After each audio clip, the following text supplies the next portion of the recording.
Hello din mga chika, Doras. This is me, Yula Chika, ang Chakador, ang kapitbahay ni Marites pagdating sa showbiz chismis. At ito na nga ang aking chika.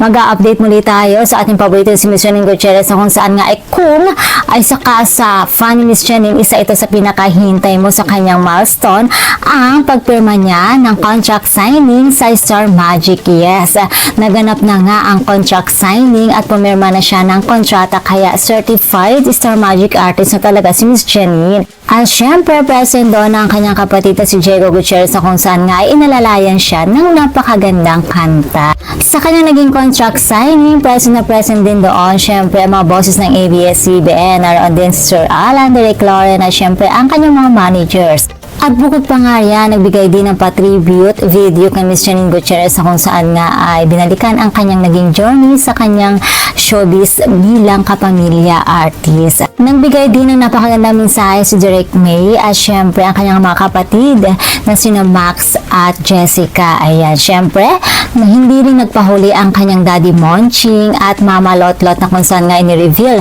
ni Mama Lotlot na talaga namang dream come true ang maging Star Magic artist, kasi matagal na daw talaga ni Janine na gusto maging party ng Star Magic. At dahil nga naman present doon si Diego, hindi na rin siya nagpahuli magbigay ng mensahe para sa kanyang ate Janine na kung saan nga sa kanya sinundan at ginaya daw siya ni Janine. Pero ang sabi ni Janine ay hindi totoo niya, dahil ang totoo niya ay nauna daw talaga si Janine na maging party na ng Star Magic noon-noon pa. Kaya naman wala siyang sinusundan na kahit na sino, charot. Pero isa lang naman ang kanilang message kay Janine. Mas masaya sila para kay Janine.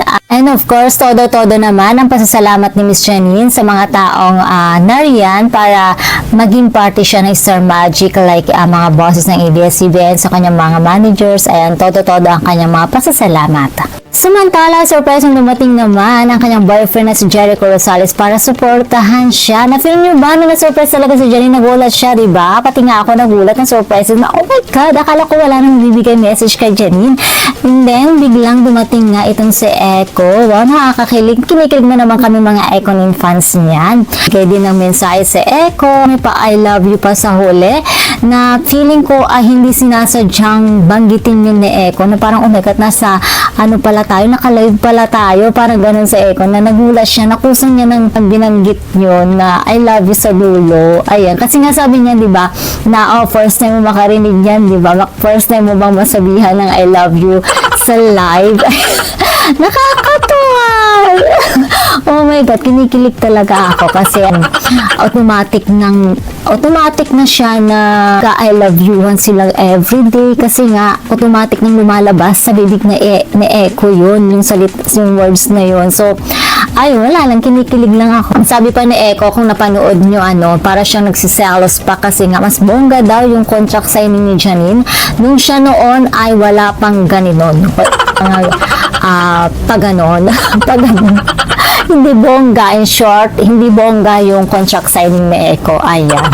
So nakakatuwa kasi nandoon si Echo para magbigay ng suporta kay Janine, and very proud boyfriend siya and happy siya sa nangyayari sa career ng kanyang girlfriend. Of course, silang dalawa, di ba, walang sapawa, walang inggitan. So yes, talaga sila na umaapaw ang blessings at umaapaw ang talento, di ba, parehas na award-winning actor and actress. So nakaka-amaze na, oh my God, they are perfect. Kapansin-pansin din na mayroong mariposa doon. Dalawang mariposa doon, di ba? First time daw ata na may nakitang mariposa doon, at sa tingin ko, sumisimbolize yun kina Yaya Pat at Mama Pilita, na kung saan nga ay they are very close kay Miss Janine. O diba, pati sila talaga namang supportado si Miss Janine, at present na kahit wala na sila ay mararamdaman mo pa rin na present sila dahil sa mariposang iyon. Karoon din ang major con si Miss Janine Gutierrez kung saan nga ay for sure pag-uusapan doon ang kanyang mga upcoming